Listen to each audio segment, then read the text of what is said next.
അപ്പോൾ ഈ RRTS ഒരു ഹൈ സ്പീഡ് റെയിൽവേക്കുള്ള ഒരു അതിന് പകരം ചെയ്യാനുള്ള നടക്കാത്ത കാര്യം.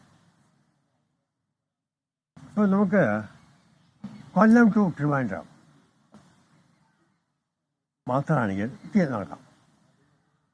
കൊല്ലം ടു ട്രിവാൻഡ്രം ആണെങ്കിൽ ഒരു സബർബൻ സമയത്തില്ല, 600 കിലോമീറ്ററല്ലേ ഉള്ളൂ. അങ്ങനെ സ്ഥലത്തേക്ക് കൊണ്ടുപോകാൻ പറ്റും. അവിടുന്ന് ഇങ്ങനെ അത് നടക്കാൻ പറ്റില്ല. എന്നാൽ ഇതിൻ്റെ ആവറേജ് സ്പീഡ് വളരെ കുറവായിരിക്കും. RRTSൻ്റെ ആവറേജ് സ്പീഡ് വളരെ കുറവായിരിക്കും. കാരണം സ്റ്റേഷൻസ് 2 കിലോമീറ്റർ 3 കിലോമീറ്റർ സ്റ്റേഷനൊക്കെ വരെ. അങ്ങനെ ആകുമ്പോൾ പതുക്കെ പോകുള്ളൂ. അതൊരു ഇതിനെപ്പറ്റി അറിയുന്ന ആൾക്ക് ഇത് കേട്ടാൽ this is A foolish venture എന്നാണ് പറയുക. ഇതിനെപ്പറ്റി അറിയുന്ന ആൾക്ക് അദ്ദേഹത്തിൻ്റെ മെയിൻ ആർഗ്യുമെൻ്റ് എന്താണെന്ന് വെച്ചാൽ, അന്നത്തെ അർബൻ ഡെവലപ്മെൻറ്റ് മിനിസ്റ്റർ കേരളത്തിൽ വന്നപ്പോൾ പറഞ്ഞു, നിങ്ങൾ ഈ ഹൈ സ്പീഡിലും ഇതിന് പകരം നിങ്ങൾക്ക് വൈ കൗണ്ട് യു ഡു ഒരു RRTS. അങ്ങനെയാണെങ്കിൽ ഞങ്ങളുടെ മിനിസ്റ്റർ ഹെൽപ്പ് ചെയ്യാമെന്ന് പറയുന്നു. അതിന് അദ്ദേഹത്തെ ഉദ്ദേശിച്ചതാണ് കേട്ടോ. കൊല്ലത്തുനിന്നോ അല്ലെങ്കിൽ കൊട്ടാരക്കരയിൽ നിന്നോ അങ്ങനെയുള്ള സ്ഥലത്തേക്ക് പോവാം, അല്ലെങ്കിൽ തെക്കോട്ട്. അങ്ങനെയുള്ള ഒരു suburban service over a length of 60 to 70 kilometres is okay. അതിന് ഉദ്ദേശിച്ചതാണ്. ഡൽഹിയിലിപ്പോൾ Meerut is only 50-60 kilometres away. ഡൽഹിയിൽ നിന്ന് ഇപ്പോൾ കൽക്കട്ടയിൽ നിന്ന് RRTS വയ്ക്കാൻ നമ്മൾ ആരും വയ്ക്കും ദൂരത്ത്. അല്ല, അതിനെപ്പറ്റി നമ്മളാരും വരിയടിക്കേണ്ട ആവശ്യമില്ല. ഇതിപ്പോൾ ഒരു സ്റ്റണ്ട് മാതിരി വെച്ചിരിക്കുക,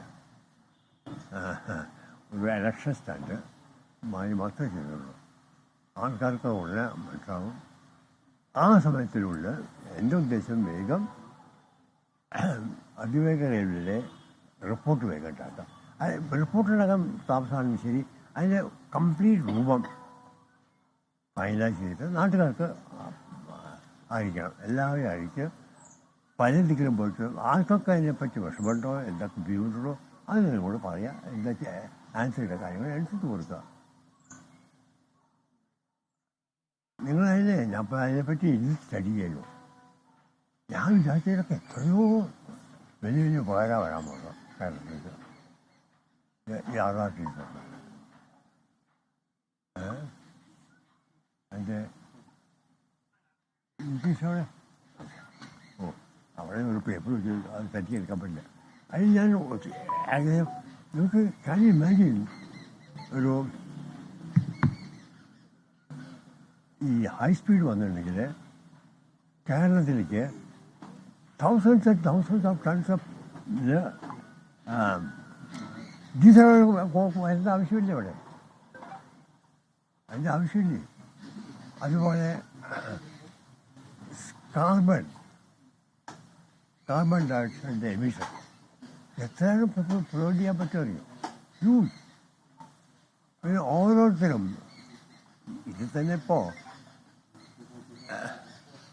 കണ്ണൂരിൽ നിന്ന് കോഴിക്കോട്ടേക്ക് പോകുന്ന ഒരാൾ ഈ സേവ്സ് 5 hours ജേർണി ടൈം.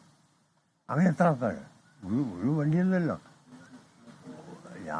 ഞാൻ വിചാരിക്കും എങ്ങനെയും ഒരു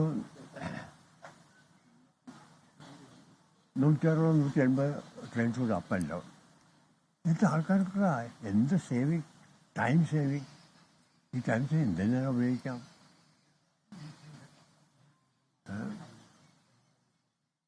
ഇതാണ്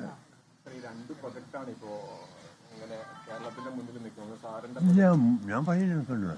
ഇതൊരു സജഷൻ മാത്രമേ ഉള്ളൂ. അപ്പോൾ അങ്ങനെ തന്നെ പറഞ്ഞിട്ടുണ്ടായി. രണ്ടും നോക്കുക, ഏതെന്നാൽ പറ്റിയിട്ട് അതായിട്ട് കൊണ്ട് നടക്കാനേ പാടുള്ളൂ. രണ്ടും കൊണ്ട് നടക്കില്ല. പക്ഷെ എനിക്കൊരു സംശയമില്ല, technical man RRTS is not workable. തീർച്ചയായിട്ടും പറയാം. കാസർഗോഡ് വരെ ഉണ്ട്. അതുകൊണ്ട് എന്താ ഗുണം? കാസർഗോഡ് എത്തണ്ടേ?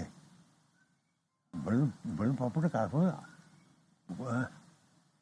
ഇത് മാക്സിമം അവർ സമ്മതിക്കും ചെങ്ങന്നൂർ വരെ പോകാം. ചെങ്ങന്നൂട്ടും ട്രിവാൻഡ്രം. യെസ്, അതിൽ മീനെ പോകാൻ സാധിക്കില്ല. അങ്ങനെ പോകുന്നത് വളരെ സ്ലോ ട്രെയിനാണ് പോയി. മുഖ്യമന്ത്രിക്ക് ഒരു ആശയക്കുഴപ്പം ഉണ്ടായില്ലെങ്കിൽ തെറ്റിദ്ധാരണ ഉണ്ടായിട്ടുണ്ടെന്നാണോ തോന്നുന്നത്? അദ്ദേഹത്തിൻ്റെ ആരാണ് ഈ ഐഡിയ കൊടുത്തത് എനിക്കറിയില്ല കേട്ടോ. ആരൊരു ഐഡിയ കൊടുത്തിട്ടാണ് അത് ആളെ കൊടുത്തിരിക്കുന്നത് അതിനെപ്പറ്റി അറിയില്ല. അദ്ദേഹം സാധാരണങ്ങൾ തിരിച്ചറിയാൻ പറ്റുന്ന ആളല്ല. ഓൾദോ കേരളയിൽ വലിയ അബദ്ധം പറ്റി ചെയ്തു. അത് പോയിന്റ് ഔട്ട് ചെയ്ത് എവരി സ്റ്റേജ് ഞാൻ ലെറ്റർ വെച്ചിട്ടുണ്ടാവും. ഇത് അക്സെപ്റ്റ് ചെയ്യുക, അത് അക്സെപ്റ്റ് ചെയ്യാൻ പറ്റില്ല. ലോകത്തെവിടെയായാലും ഏത് സമയത്തും 24 വാർത്തകളും ഓഗ്മെന്റഡ് റിയാലിറ്റി പാക്കേജുകളും എക്സ്പ്ലെയിനറുകളും വിശദമായി കാണാൻ ഞങ്ങളുടെ യൂട്യൂബ് ചാനൽ നിങ്ങൾക്ക് സബ്സ്ക്രൈബ് ചെയ്യാം.